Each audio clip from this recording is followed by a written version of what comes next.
and welcome to the Altos Trading Live Strategy Session with Jeff Tompkins. This is your host, Richard Van Rich, and we have Craig Ward with us here tonight in the chat. We're excited to have you guys with us here this week. It's the last day of the month, already 2 months out. Really excited to have you guys on board. We got a lot of new folks with us here this evening. If you hop off for any reason, don't worry. This is recorded and will be available in the members area later tonight and also on YouTube sometime tomorrow. And if you're watching us on YouTube, please like and subscribe so you can catch some of our future videos that we're posting week after week. If you have to hop off for any reason, again, it is recorded.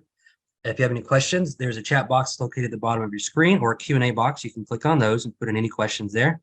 We'll get those throughout the evening and also before we sign off at the end. If you have any questions about your access to Trade Trend, Zillion, any open trade alerts, anything like that, email support@altostrading.com and we'll get to those sometime tomorrow.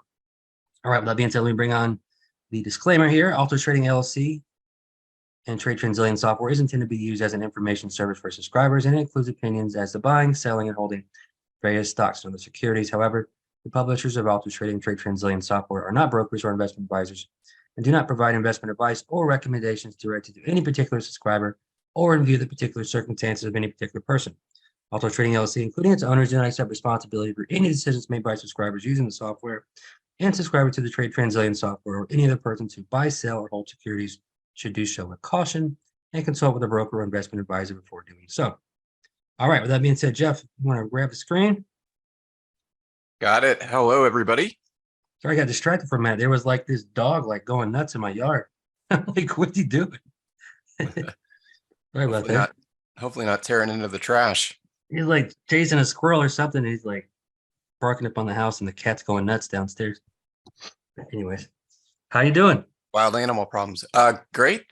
Glad to have everybody here. Looks like we got a great crowd on tonight. Welcome to all of you. A lot of good stuff to cover tonight. We'll go ahead and kick it off because we do have a lot to get into. So we're going to start out with our market overview, map out our key levels on the major indices, review our 36-month moving average as we wrap up the month of February. And our strategy topic for tonight is using mathematical probabilities to know your probability of success before you enter a trade. So this is something we touched a little bit on in the past, but haven't really gotten into very deeply. And I think it's a really critical strategy and technique to be incorporated into your trades, whether you trade options or equities or ETFs. So we're going to look at some really cool techniques for knowing your probability of success and reaching a particular price level before you actually put the trade on. And then that probability is not static, so it's dynamic and it can move during the course of the trade. And so we'll also talk about how to monitor that as your trade progresses. So that's our topic for tonight. And if we have time left over, we'll open it up for ticker roundtable and wrap up with our Q&A. Shyam, are the two Trade Trend Zillion trades went out yesterday evening. Let us know if you didn't receive those, and Craig can get those over to you. But all right, welcome everybody. Good to see you guys all on. We'll go ahead and get over to our dashboard, update our data for today, and see what's going on in the markets. So let's go ahead and get over to the S&P 500.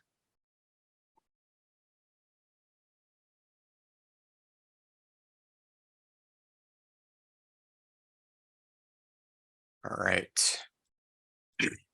So let's first start out by looking at just general market conditions. We've of course had a rotation lower from some of the key resistance levels that we've mapped out and discussed in our previous weekly sessions. So we're currently in a short-term downtrend and kind of more of a sideways medium trend in the markets, or sideways price action over the medium term, and still remain in a long-term downtrend. So that's kind of the overall market direction and trend. We've seen the VIX, and we're going to look at the VIX here momentarily. We've seen the VIX come down quite a bit. We got a bit of a spike last week in the VIX in the midst of this recent market sell-off.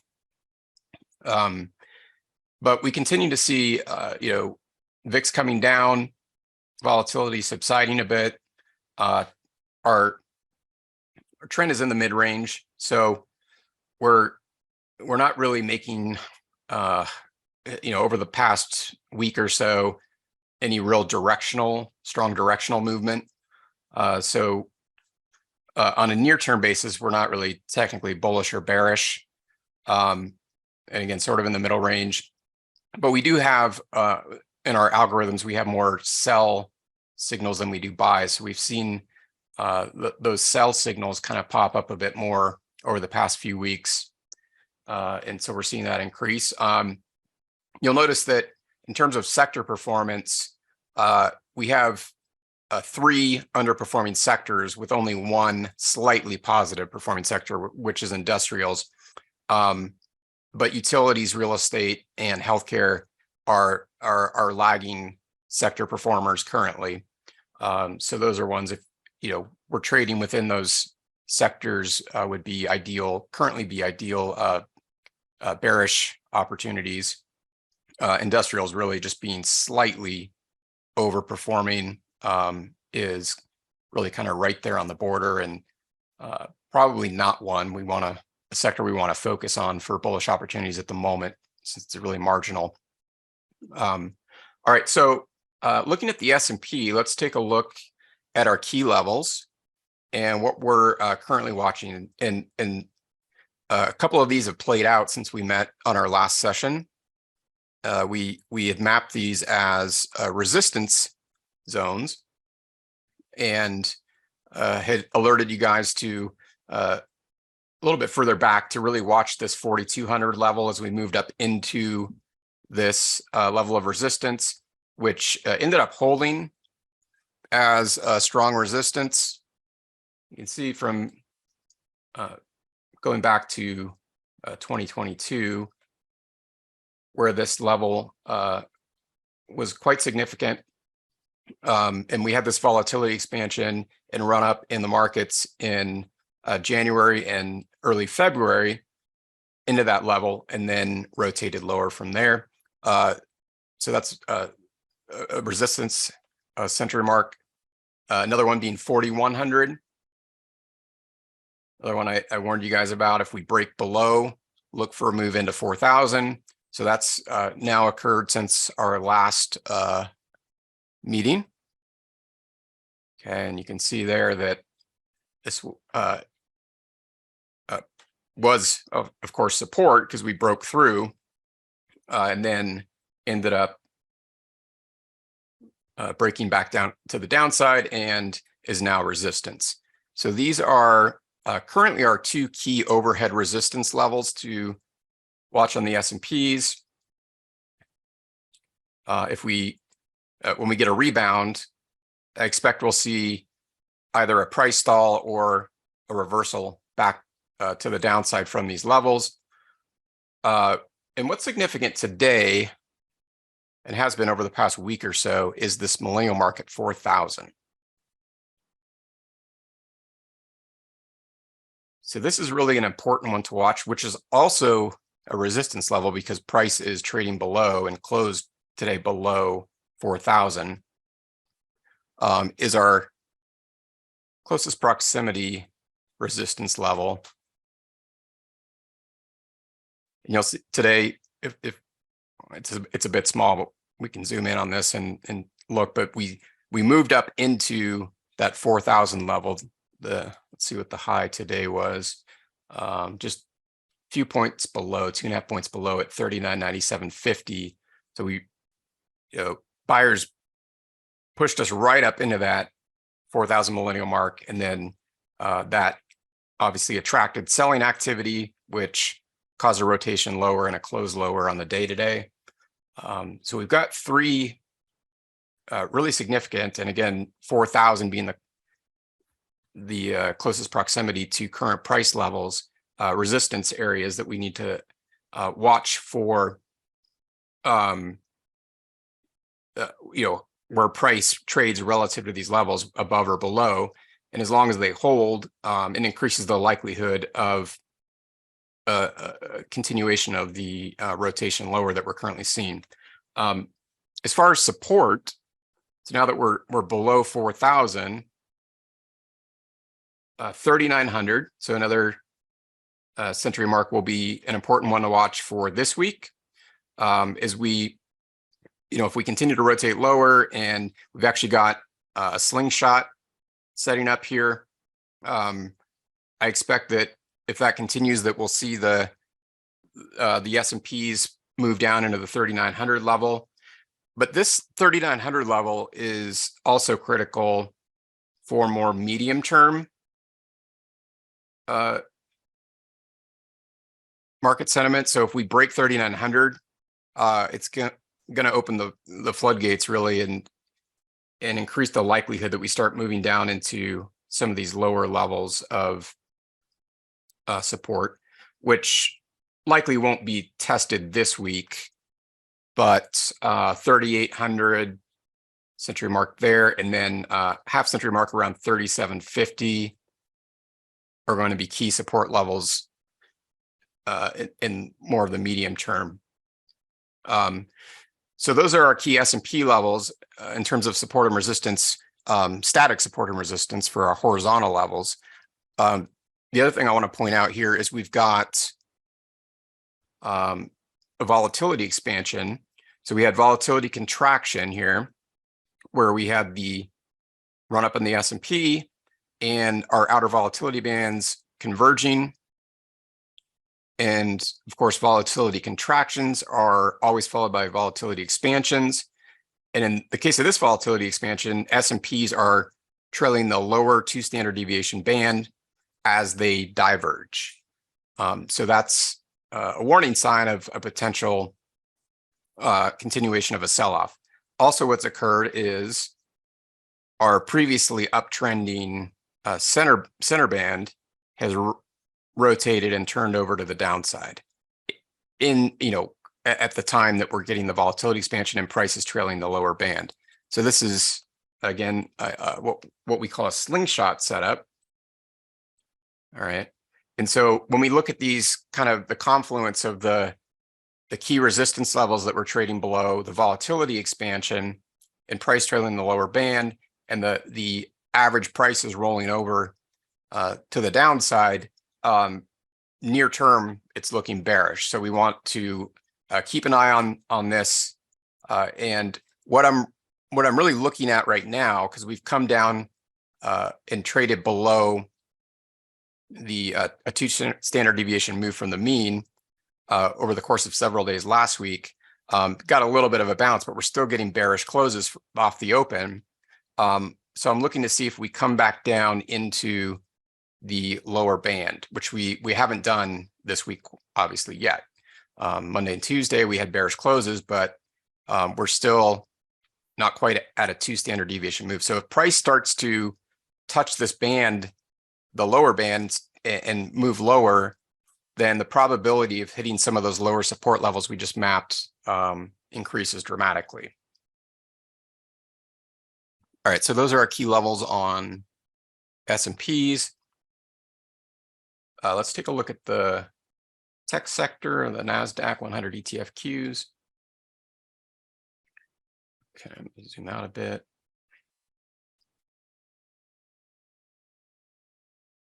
So a similar price structure. I talked to you guys on last week's session about watching the 300 level and more of a zone at the 295 to 300 support zone. And as we rotated into that from higher prices on the NASDAQ 100, I had mentioned if we break this support zone, which we have, of course, watch it for it to transition to resistance, which, similar to the S&Ps today, you can see we have broken that, traded down closer to 290 yesterday, rebounded up into that level. So we had some buying activity coming in here, but then found resistance again at this resistance zone. Again, prior support, and attracted selling pressure that caused the Qs to close lower off the open today.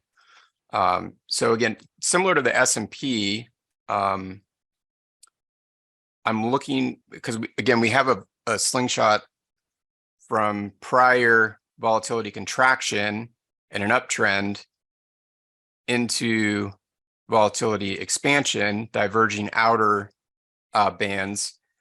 But in the case of the NASDAQ 100, we're a bit further off the lower band. So, but similar to the S&Ps, what I'm watching for is, are we going to rotate lower down into this band again? And is the volatility expansion going to continue? And this tends to be a good forecasting tool, forward-looking indication of what prices might be doing. We're just slightly starting to turn over on our center band, but not quite there. But that's a good forecasting tool. If we start to see price hit this lower band and the volatility expansion continue, that in the near to medium term, we'll see a continuation of the sell-off. But we want to look at that in the context of our static horizontal levels. So again, right now, the stronger resistance levels are right around 295 on the Qs. You can see where that previously served as strong resistance as well as support. And then if that occurs, our next strong level of support is right around 285. So that might be a potential reversal point back to the upside. If that breaks, we'll likely see an acceleration of this volatility expansion and sell-off into the 280 level. We have very strong support around 270 and 260. Again, more medium to longer term price levels that we're not going to encounter this week. Okay, so we're kind of setting up for a potential continuation of the sell-off and acceleration of the sell-off, but we want to also, of course, look at that in context of market volatility. And interesting, what's happening here with the VIX. We have, like I mentioned, had a VIX spike last week up into that, just a little bit under that 24 resistance zone that I talked about last week on our session, and to really watch that 24 zone to see if we rotate off of that to the downside on the VIX or break through it. And of course, we've hit that just slightly below the 24 level, rotated lower, and you'll notice that we've found dynamic support right around the VIX average, which is just slightly above 20. And recall 20 is our key level on the VIX to keep an eye on for as we're in the kind of midst of a potential slingshot or a market sell-off. So if we see, as we just looked at on the S&P and the NASDAQ, if we see prices continue to move down into the lower volatility band and the volatility expansion, in other words, the outer volatility bands diverging, moving away from each other, as the VIX holds this support level right around 20, which we just kind of came down into today, the low on the VIX being just 10 ticks above 2010. So you can see that there was definitely support found there, and being inversely correlated, what happened, right? Similar to the S&P and the NASDAQ, we had to move up into resistance and then a rotation lower. And on the VIX, we had to move down into support and a close lower, still lower on the VIX, but higher off the lows at that support level. So the important thing to watch this week is, will this 20 level on the VIX hold? If we bounce off 20 and rotate higher again, and we see the VIX or the S&P and the NASDAQ come down into that lower volatility band, that's our cue that the sell-off's going to resume, and because we are kind of in a bit of volatility contraction here on the VIX, just very relatively brief, that we'll see an acceleration of the sell-off.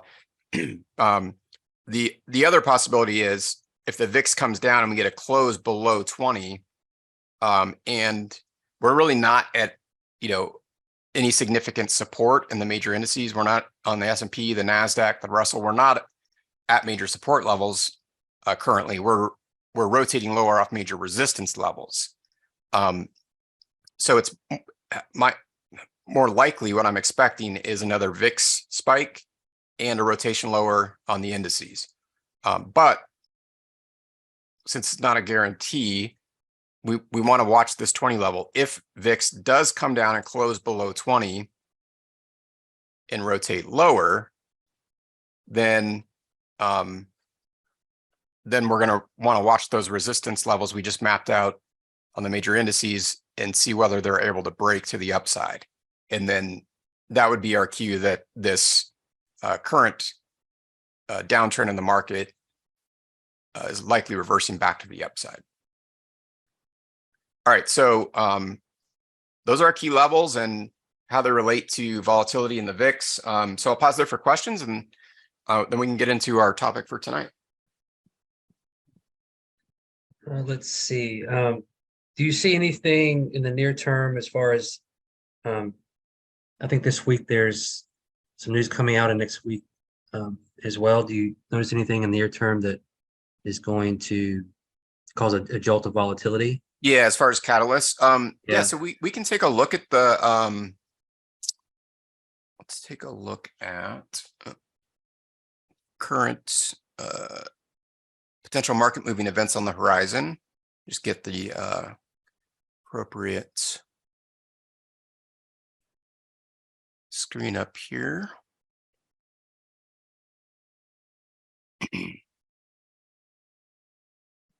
All right, so what I like, if you guys are TOS users, and you go to the market watch tab at the top of your platform, and then go over to the calendar on the far right, you can look at different potential market drivers by category, and for kind of broader potential market catalysts like an FOMC meeting or CPI or non-farm payroll report.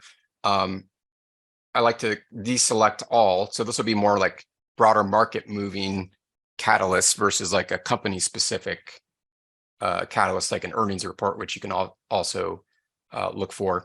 So I unselect all and then go to just check the Econa Day event.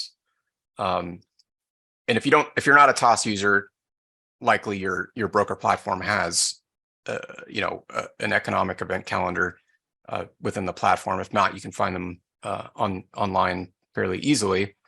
But let's take a look at kind of some of the stuff that's coming up. So tomorrow we've got retail sales. This is a CPI. Let's see, that's coming out 6 a.m. So these could certainly be catalyst. PMI.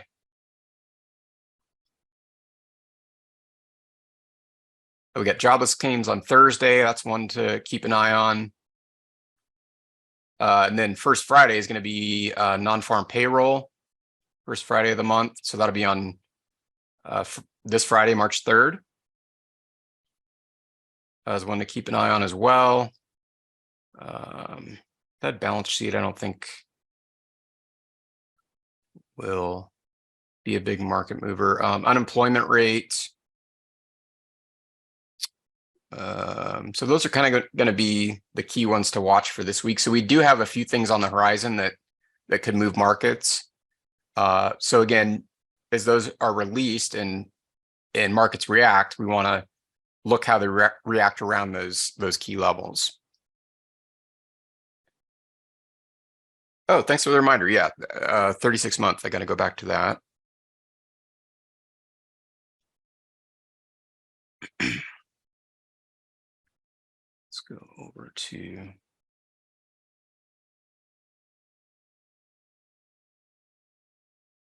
Okay, so we're going to take a look at the 36-month moving average on the monthly chart. So 36 period moving average on the monthly chart, which we've been just rotating around for months now.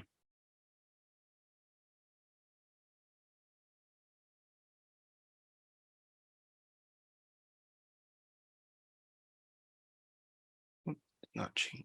Oh, there we go.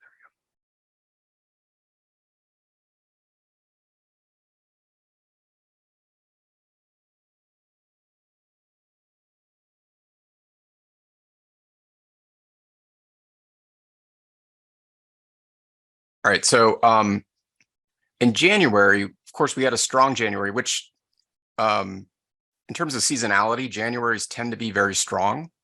I won't get into really a lot of the rationale behind that, but there is rationale behind why January tends to be a bullish month. It's not uncommon. In fact, it's quite common. We see bullish activity in January, which we did. And if you look at the highs and lows of January, we had an inside month. So in fact, we've had, no, that we breached the high in December. So they fell within the highs and lows of December. So we had a bullish inside month. And what we've had in February is a false breakout.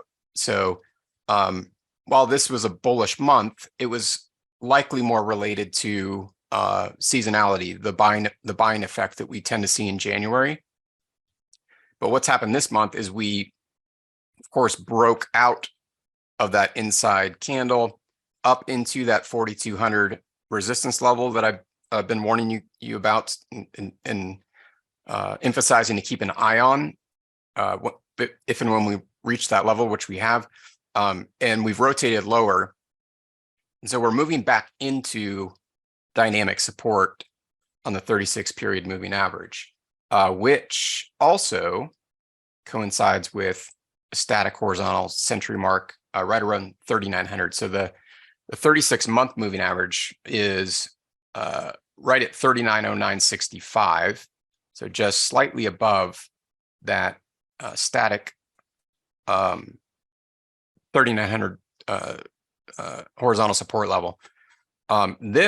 So this level here is, which is at 30, right around 3850 that I have marked on my chart here, is bear market territory. So if we do break that 3,900 support, which would put us back below the 36-month moving average, below the horizontal 3,900 level of support, and back into technical bear market territory, which is market S&P prices below 20% or more below the 48,1862 peak on the S&P that we saw last year in January. All right, so this is an important zone to watch, but we've marked 3,900 as support, right? As we just on the daily chart, because we're now looking at a monthly chart. So when we were on the daily chart, we mapped that 3,900 support level. There's confluence between that and the 36-month moving average as both static and dynamic support. So it's one where if we, again, continue to see a sell-off in the markets, to watch for a potential stall of the sell-off or reversal. But as I mentioned earlier, if it breaks, if 3,900 breaks and we get a strong close below 3,900, then it opens the floodgates to much lower prices. And this adds to that, the conviction of that potential outcome, because then we're looking at rotations into much lower prices, as we've obviously seen in prior months, 3,800, 3,700, 3,600.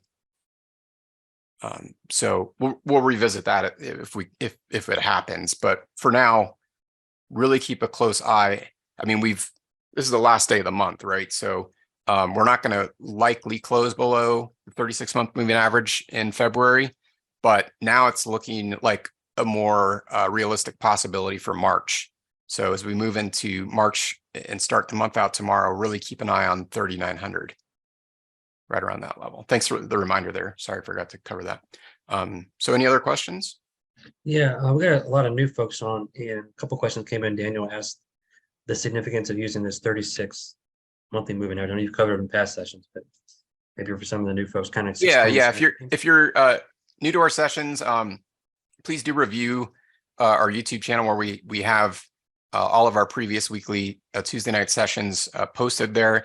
And we cover this, we've really been covering this almost every week since the markets peaked early last year and mean reverted into the 36-month moving average. And I've talked about the rationale behind using it, and it's just high level. It's correlated to market cycles, to secular bull and bear market cycles, and historically, even within a secular, just a correction within a secular bull market or a bear market or a market crash. So there was the market crash back in early 2020 due to COVID. It tends to be a very reliable value level in the market. So we often see mean reversion into the 36 period moving average on the monthly chart. So again, we're looking at a monthly chart. So it's a 36 period moving average or 36 month moving average. A 36 period moving average on a daily chart would not be, hold the equivalent weighting. So looking at a 36 month moving average, because that, again, time period correlates to periods of secular and cyclical bull and bear markets, it tends to be a reliable value zone of, again, mean reversion within bear markets, market crashes, all the catalysts that would cause the long-term uptrending bias in the market to rotate lower. And that's not to say that, and it certainly has, if we look back further, like in the 2008 housing crisis, that markets will trade for more extended periods of time below the 36-month moving average. But typically we see markets either rebound rather quickly from this 36-month moving average, or if we have more of an extended period of trading below the average, when it finally breaks back above, we tend to see, and that tends to occur, like back in the 2008 housing crash, where markets lost more than half of their value over a course of about 6 months, and then finally rebounded. And that's where really this prior secular bull market started, and led to these new highs in the S&Ps and other indices. So if we have one of those situations, then when we break back above, if we see a strong rotation higher, like we have in past years, it tends to lead to pretty sustained uptrends in the market that can last easily last a year, or even a number of years. Interestingly, in this bear market sell-off that we had last year, we're seeing a lot more rotation around that 36-month moving average. So there's a lot of consolidation here. So probably the reason being that a lot of it's, there's a number of catalysts here, but a lot of it, one of those being high inflation, and aggressive Fed action to try to bring high inflation down, inflation levels we haven't seen 40 years ago, since back in the 80s. And there's a lot of unknowns about the damage that's going to do the economy right now. So I think that's why we're seeing a lot of choppy price action around this level. But, you know, if you're a medium to longer term investor, that can create difficulties. But if you're a shorter term investor or trader, we can use this level for to really, you know, keep an eye on it for reversals or breaks of this level for more near term being, you know, like a month or less of you know, forecasted market trend and direction. But what I like to do, and this is basically what we did on the daily chart, is I like to look at support and resistance around. So it's helpful to just pull up a monthly chart of the S&P or the NASDAQ or the Russell and look at support and resistance around the 36-month moving average. And you can see how we've got very strong support around, you know, and it's kind of more of a zone, not an exact level, but you know, around roughly 3,600 on the lower range and 4,200 on the upper range. Of course, we breached those, but looking at opens and closes around these levels, it's kind of a very strong, what I call a volatility box, where we're just getting strong directional moves that aren't sustained. So we're bouncing kind of back and forth like a game of ping pong, and we're just going, you know, down and back up and down and back up, and, you know, down. And then, of course, just now, back up and rotation lower again off that level. So there's really three key levels to watch here: the upper end of the range, the lower end of the range, and then that 36-month moving average in the center. Because as you can see, in December and January, on the closing basis, December, opening basis, January, or I should say the markets found dynamic support and resistance around those levels. And then this month, February, resistance at the upper end of the range. So this is really a ranging market. You know, going back to, we entered this range back in May. So we're not too long from now, right? Just a few months, we're coming up on a year bouncing around in this range. So what is the takeaway here? When we are eventually able to break out of this range directionally, either the upside or downside, that's like, and that would mean a monthly close outside of this volatility box. That's likely going to be the continued direction over the longer term. So that's why we review this every week and why it's so important. Awesome. Let's see. Keith is asking, because this seems like a longer term forecast. When people are listening to this, are they expecting this to play out more so if you're a short-term trader or a swing trader, or for someone that's like an intraday trader? How would they kind of?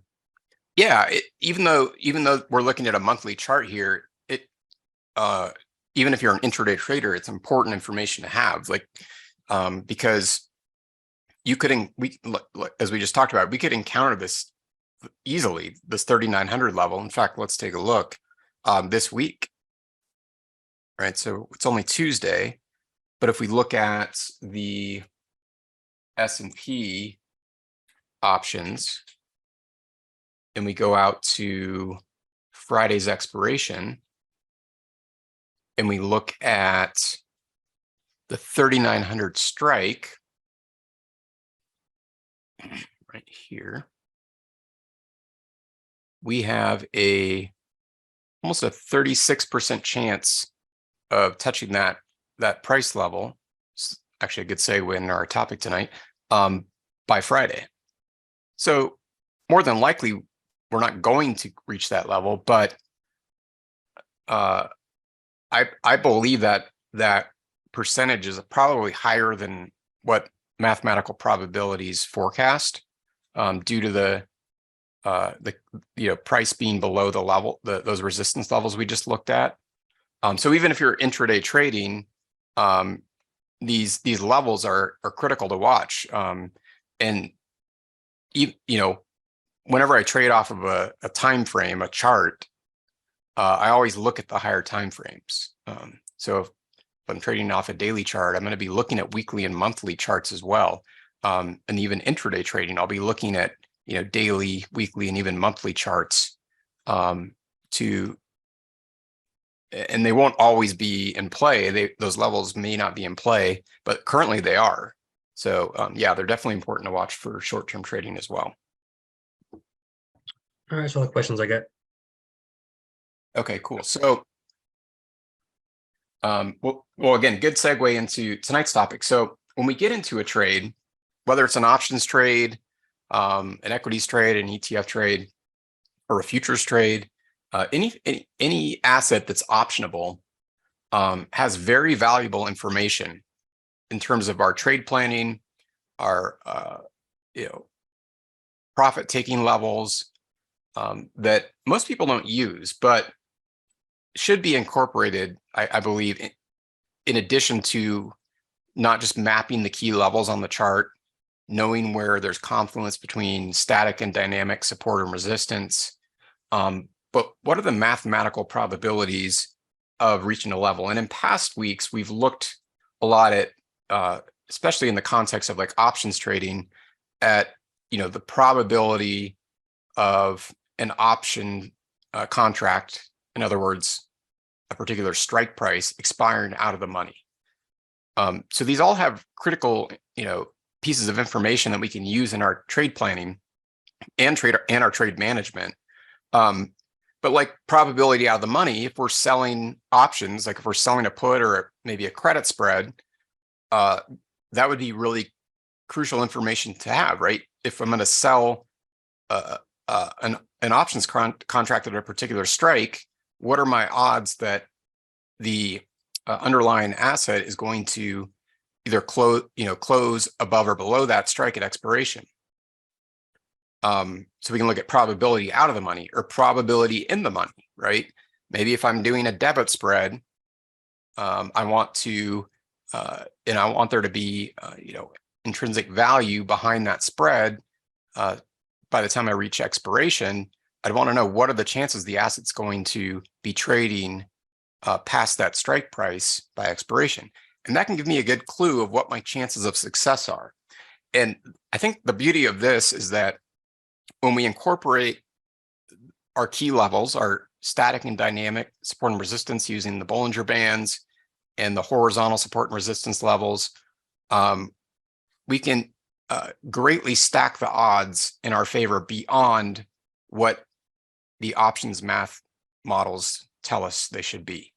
But these are a great starting point because if we, like we just looked at with the probability of S&Ps touching 3,900 by Friday being just under 36%, I would add 10 to 15% probability to that based on current directional movement and these key resistance levels being prior support levels being broken, turning into key resistance, price coming up, rotating off that resistance level today on the S&Ps, closing lower. I can use that as a kind of a base guideline, but likely the percentage is higher. So it's a good kind of minimum level to gauge my probabilities. And so in terms of application, there are many ways to apply it, and it depends on whether we're trading the options or whether we're trading the underlying asset, how we're trading it.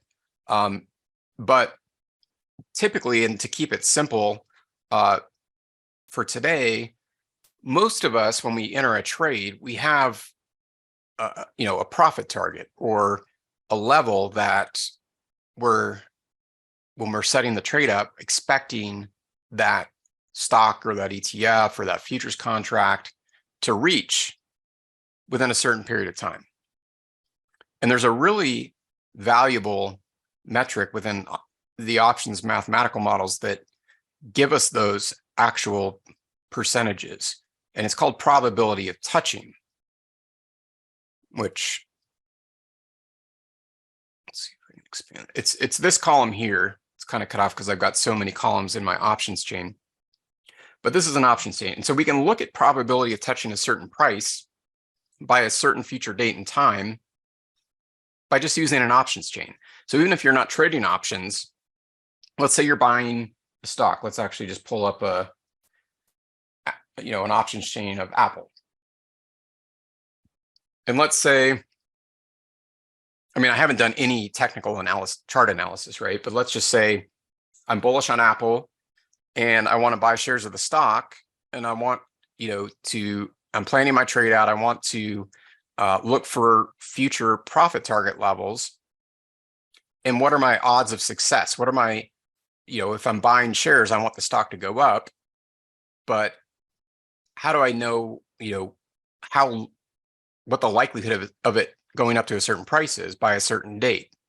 And that's where the probability of touching metric can be extremely valuable.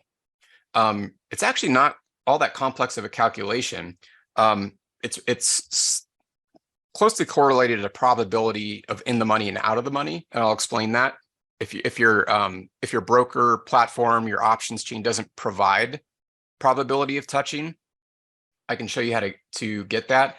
If you trade through TOS, it's easy to add it into your options chain. When you're in your options chain, there's on the top menu bar here, there's a layout drop down, and you can just open that up, hit customize, and add available items into your current set that show up in your options chain. And if you could type in touch, probability of touching, and you can add the item to your options chain, which I've already done. Hey, Jeff, real quick, this is a common feature that exists on most platforms as well, right? Not just us. It is, yeah. Especially if you have like an options focused broker, like, Tastyworks or Thinkorswim, or but probably most brokers that offer options trading, which nowadays is almost all of them, you'll likely be able to find this. You may have to check with them on how to add it. I'll show you how to roughly calculate it very easily if it's not available, using another option statistic called probability in the money, which virtually every options broker is going to provide. So if you don't have probability of touching, you can actually use probability in the money to figure it out very easily. Just do it in your head. You don't have to run any complex calculations. So I'll show you that here in a second. But yeah, it should be available on most. If not, I'll show you how to do that. But that's how you add it in Thinkorswim. And then when you pull up your options chain, again, whether you're trading an option strategy or the stock, as we've talked about so many times in past weeks, even if you're not trading options, options chains, options mathematical models provide very critical, valuable information as it relates to the stock. So even if you just trade stocks, you can use this. And one of the great things is so many stocks now have weekly expirations, and even like if you look at the S&Ps, they have daily expirations. So there's more and more expirations being added. So it gives us a lot more flexibility to look at different time horizons and see what probabilities are. So again, probability of touching, like let's say I wanted to buy shares of Apple, and I want to, set up my, do my risk reward planning. Like, okay, I've identified a support level on the chart that I'm going to place a stop loss. If the stock goes down to that level, I'm going to, exit and define my risk parameters. And let's say, I want to set up a 2-to-1 risk reward ratio. So I'm willing to risk, X amount of dollars if the stock hits a lower price and doesn't go up as I anticipate. And I want to, if it does move in my anticipated direction, if it goes up, exit with a 2x reward, twice what I'm risking. So that's just kind of like a mental model, right? What kind of your thought process of how you might incorporate this into your trade plan. And there could be a lot of other things. Maybe you see, the stock's going up, you buy the shares, and you see resistance levels overhead that you might encounter, and the stock might stall or reverse off of those resistance levels. Well, what I'm always looking at is if I set a profit target for a trade, and again, it can be applied to any option strategy, any type of trade, shorting stock, buying shares of a stock, anything that's optionable, I'm looking at probability of touching.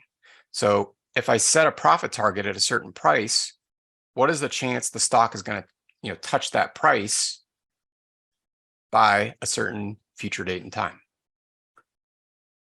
So that's how we can use the statistic. And first step really is, what's my time horizon? If I'm a long-term buy and hold investor, I'm going to be looking far out in the future. And there are what's called leaps on options chains that go far out in the future. You can see on Apple, there are expirations out to December of 2025. So regardless of what expiration you're using, the information's available. It can even be used for longer term investments. It could also be used for very short term investment, trading. So I can even look to see what the probability of Apple reaching a certain price is by Friday, March 3rd. Right. So if I'm trading very short term, and by the way, you can use it in either direction. You can use it to the downside or to the upside, just by using calls or puts. But that's the first step is, what's my time horizon? How long do I want to tie up the capital? How long am I willing to tie up the capital? And, based on all my technical analysis and everything else that I'm, doing as part of my trade plan, then I want to start digging into probabilities.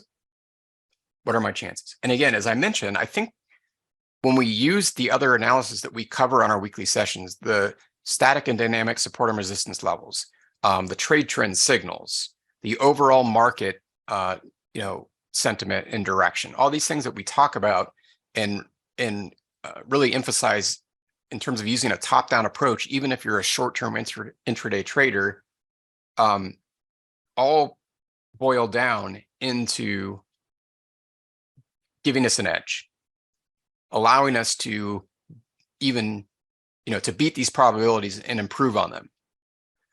So that's why I use these as a baseline, and I can tell you from experience, when I do that, I've beat these probabilities. I've beaten the odds using the options mathematical models.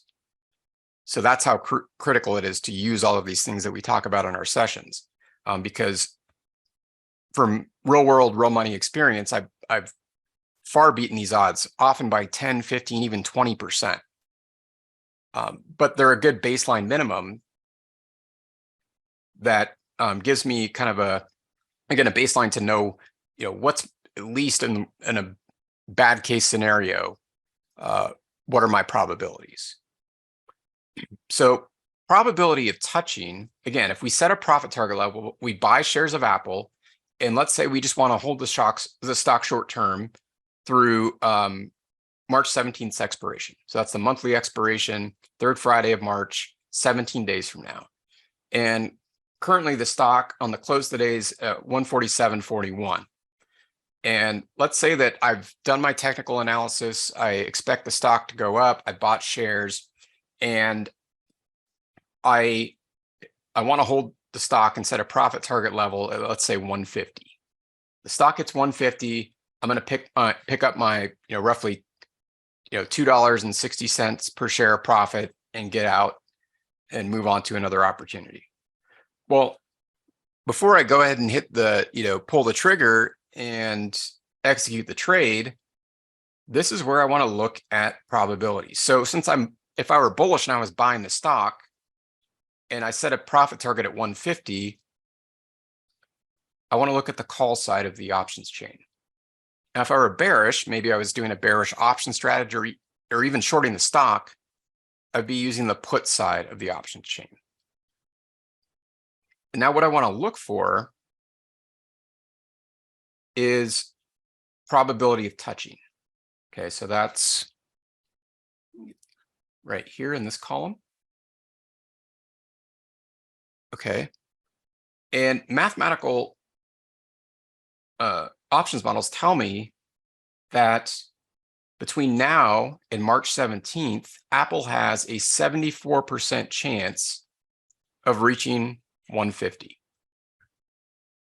Now, again, to put this in context, if we just hit a resistance level on Apple, so going back to our technical analysis, and rotated lower, and we've got, let's say, 2 strong levels of resistance between current closing prices today on Apple, 147.41, and our profit target 150, I expect this percentage to be less likely.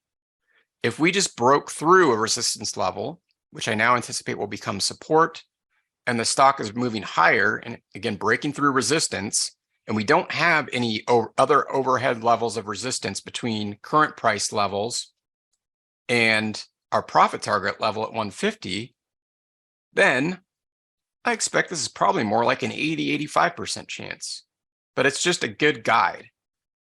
So before you enter a trade, and frankly, it could, if you guys, incorporate this into your methodology, it'll probably save you from getting into bad trades that have low probability of success when used, appropriately for the strategy or approach that you're trading. So we're just looking at this in a very simple terms of like buying shares of a stock. But if I bought shares of Apple, set a profit target at 150, I know that mathematically I've got just almost a 74% chance of making money on the trade. Now, where it can get, I don't want to get too complex with this, but another important point to make is if we set a stop loss level, because it can not just be used for profit targets, it can be used for stop loss. So if I put my stop loss, let's say down at 140, what is the chance I'm going to get stopped out on this trade between now and March 17th? It's about 55%. Now, it could be lower if we've got, it could be significantly lower if we've got multiple layers of support protecting us. But purely, mathematically speaking, probability-wise, we've got about a 55% chance of getting stopped out if we put our stop at 140. So very valuable information. It's a matter of how you deploy it, right? So that's the easy, kind of the simple way to deploy it for a bullish or bearish approach. If you're buying shares of a stock, it can get more complex. Like if you're trading options and maybe you're doing multi-leg spreads like butterflies or ratio or calendar spreads, this is all still important information. You're just going to be using it slightly differently. And we can get into that in future weeks, future sessions. But for now, I just want to kind of have you understand how we can use this as a good guide for the probability of success of our trade. So looking at the probability of touching a price by a certain date. And interestingly, if you go out, maybe you're more flexible. Maybe, you're willing to hold the stock for a month, it's also beneficial to look at multiple expiration cycles. In addition to that, this is not a static probability. In other words, it doesn't stay that same percentage once you enter the trade. So if you're in a trade, it's also important to watch this probability metric at least once a day while you're in the trade. If you're intraday trading, probably want to watch, check it frequently. But as you phase into the trade management portion of a trade, this is something to keep an eye on because they change. And what we want to look for is that probability increasing in our favor or decreasing in our favor? And that often can be a very good forecasting tool for whether that trade's going to ultimately be successful or not. So as a quick example, if I buy shares of Apple And, let's just say at today's closing price, 147.41, and it's starting to move in my favor, but then maybe it hits a resistance level and starts to rotate lower. And I start to see the probability of touching my profit target price at 150 start to go down. That is critical information to have to manage the trade. It might dictate I tighten up my stop. It might dictate if I'm in profitable territory, if I've made some money on the shares. Maybe I'm moving my stop to break even. Maybe I even get out of the trade and take profits. So again, key takeaway, watch it. Don't just look at it as part of the trade planning process. Look at it and continue to monitor it after you're in the trade. But I got a bit sidetracked, but again, look at your time horizons too. Look, once you set a profit target level based on your technical analysis, then look out at different time horizons so that you can also plan for how long you're willing to tie up capital, what you want your probability of success to be. Maybe that March 17th expiration didn't give me a high enough probability of success. Maybe I want a higher chance of reaching a price, a profit target price. I go to March 31st, I've got over an 80% chance of hitting 150. And when I incorporate that into my technical analysis, and as long as I'm seeing support levels hold and resistance levels being broken to the upside, that could be more like an 85 or 90% chance of hitting 150 in the next month. So that's how you do. That's how I incorporate this. And so as I mentioned, and I'll pause here for questions. If you don't have this feature in your broker platform, there's a really kind of quick and dirty way to figure it out with one that almost certainly is, and that's probability in the money. So probability in the money is just basically the opposite of probability out of the money. It tells us whether what the percentage odds are of a particular strike price finishing in the money. In other words, if we're on the put side of the options chain, the purple shading you see here, any price higher than that is in the money. So if the stock is trading above the at the money strike, which right now is at 147 by March 31st, that's the probability of these higher prices being in the money. In other words, the stock trading above 147 by the expiration date.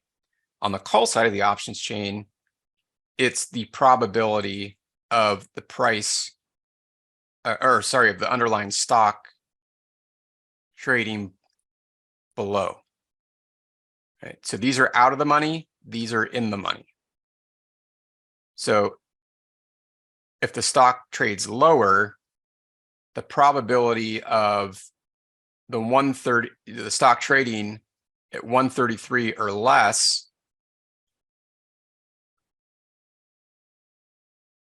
82.48%. Oh, sorry, greater. Said that backwards. Okay, so that's in the money, out of the money. So the way to calculate that, to do like a quick and dirty calculation of probability of touching, is just to double the percentage of probability in the money. So like if you look at, we were using the 150 strike as our profit target on Apple, right? Just hypothetical. We've got a 40% chance of the 150 strike being in the money at expiration.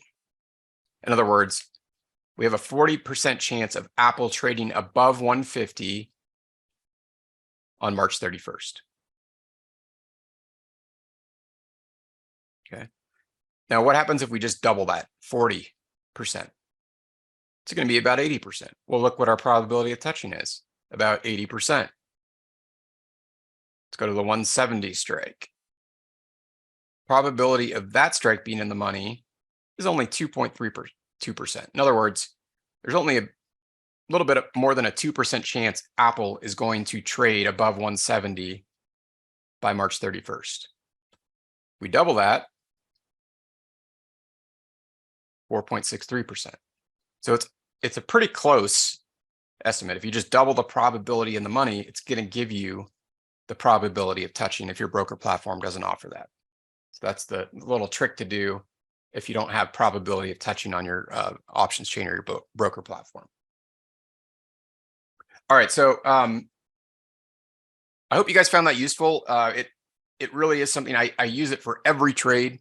And even if I am doing a very short-term trade, I want to use it if the asset I'm trading is optionable. If it's not, I still use it on the indices. I use it on the S&P, the NASDAQ, the Russell. Maybe I'm trading a stock within, for instance, the NASDAQ that doesn't have options available. But to give me an extra edge, I want to know, because if that stock resides within the index, it's likely going to be affected by any significant move within that index of the broader index. So even if it's not an optionable stock, I want to look at what index it falls under and look at the probabilities for that index, so that I'm trading with the current, right? I'm not trying to trade against what the broader index is doing. And certainly if the asset is optionable, I can get direct specific probabilities for touching a higher or lower price in the future. So covered a lot, but I'll go ahead and we did run a little bit over tonight, so I appreciate you guys sticking with me and staying on. So we won't do ticker roundtable tonight, but I want to leave enough time for questions. So Richard, if you want to relay anything to me, be happy to answer any questions you guys have. Yeah, Keith just wanted to point out the fact that the shaded areas in the option chain represent out of the money and in the money contracts. I don't know if other people know that or not. Yeah. So like on TOS, like the purple shaded areas are in the money, and the black shaded areas are out of the money. But the logic behind that is, on the put side, if the stock's above, if the strike price is above the current stock price, it's in the money. If it's below the current stock price, it's out of the money. On the call side, if the stock price is below a higher strike price, right, it's in the money. And if it's above a strike price, it's out of the money. And then Dan was kind of curious about the probabilities of touching, or let's say like expected moves. Does that take into consideration things like in a month adjustments, or like significant news events or things like that? Do you know if that's all kind of rolled in there? No. Yeah. So you mean as far as like the probabilities? No. Yeah. Do they know factoring that that in? they adjusted? Yeah. No. So these are actually not set by human discretion. They're purely mathematical probabilities. So it's all done by formula, which it's extremely complex, but it incorporates volatility and things. The one thing it really doesn't incorporate is directional movement. So that's why when I was emphasizing that we can actually improve on these probabilities. So just as a very basic example, if a stock is moving up and it's in a strong uptrend, and you're looking at the probability of touching a higher price on that stock, it's probably going to be a percentage higher than what the mathematical models tell you, because the momentum is to the upside. So when I was emphasizing, when you incorporate, for instance, support and resistance levels, whether those are holding or breaking, where the stock is moving directionally from that level, I found that I can stack the odds a good 10, 15, even 20% in my favor beyond what the odds in the mathematical models tell me, because they don't incorporate all that. So yeah, that's a good question. These are purely mathematically based and don't incorporate the discretional components that we talk about in our sessions, the key levels and those things. Awesome. Yeah, we just got a whole lot of new folks on tonight. They're excited and love to see all the stuff that we're offering here. I'm Excellent. really surprised we do this every week. So welcome to everybody. Yeah, Michael said delta is a good substitute for probability of touch and probability in the money. Yeah, you can also use delta. That's correct, Michael. It's not quite as like if you have probability in the money, I would use that, and not probability of touch. I would use that because it's a lot closer to being accurate. When you use delta, like you can use delta as a rough estimate for probability of out of the money. Like if you look at on Apple, March 17th expiration, if you look at a 20 delta, you subtract that from 1, you get 0.80. You should have about an 80% chance of, this is at the 140 strike, of that strike expiring out of the money. That's a 20 delta. The true exact mathematical probability is 77.88%. So it's a little more than 2 percentage points off. If you double the probability in the money, 22.12%, it's going to be a lot closer.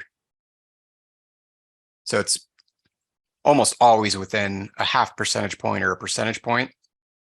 Delta is going to be more like 2 or 3 percentage points off. But yeah, that's another way to do it. Good point.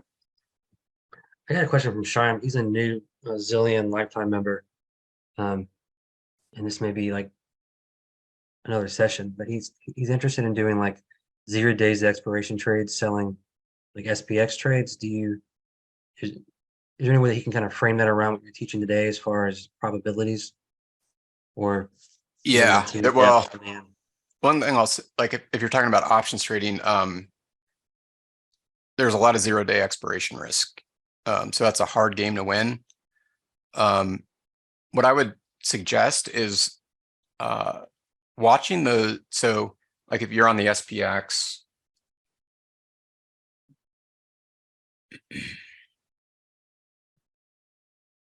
right, you've got expiration days every day of the week. So like today I could have looked at a 0 day expiration. Tomorrow I can look, it'll be 0 day expiration. Watch those probabilities intraday and watch how they work. Yes, they're still, you can still use them and they're accurate, and I do use them, especially if I'm holding a trade up until expiration. Absolutely. The whole other component of that, question, if you're trading 0 day expirations, there's huge expiration day risk.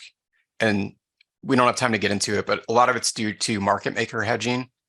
So a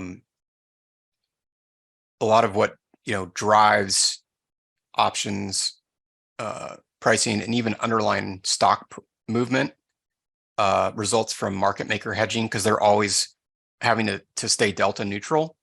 So they're constantly neutralizing their delta so they can make money off the spread, the bid ask, what they're buying and selling to make the market and that asset and that options market.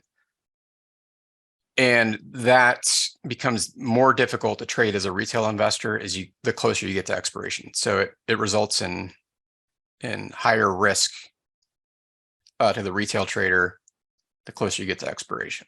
So yeah, that's something we can definitely get into in future weeks, but just something to be aware of. But probably a good thing to do is, yeah, watch the 0 to, and not obviously every stock, a lot of them don't, but like the SPX or any of the major, the big products, XPX is like the big boy, right? It's that have one, expirations basically every day, or maybe sometimes 3 times a week, Monday, Wednesday, Friday expirations. You can watch those, or if it is a stock, you can watch it on its expiration date. You just have, fewer opportunities, but see how those probabilities work intraday. Yeah, definitely. I always feel like it's gambling, like a little bit. Like if you don't have like a strong bias and a really great reason of why it's going to move on that day, especially when you really have no wiggle room. Like you gotta be able to point and fire. Yeah, well, of course you're going to likely run into liquidity issues on expiration day, wide bid ask spreads, a lot of different things. So, yeah. Interesting. All right. Well, that's all I got really specifically. Let me see if there's anything else popped up in Q&A. Yeah. Anyhow, that's what I got. All right, guys. Well, we'll get the recording up for you guys. If you're currently a member, that'll be in our members area. If you're not, we do post these weekly sessions in our YouTube channel. That'll be up for you guys to review. If you find any more questions or anything that you guys need help with, you can email us support@altostrading.com. Thanks to all of you. I appreciate all the kind comments in the chat. Glad you were able to join us this week. We'll see you guys again next week, same time, same place. Have a great rest of the week. And we'll review what we talked about this week and watch those key levels. And we'll follow up with a new strategy next Tuesday. See you guys then. Have a great week.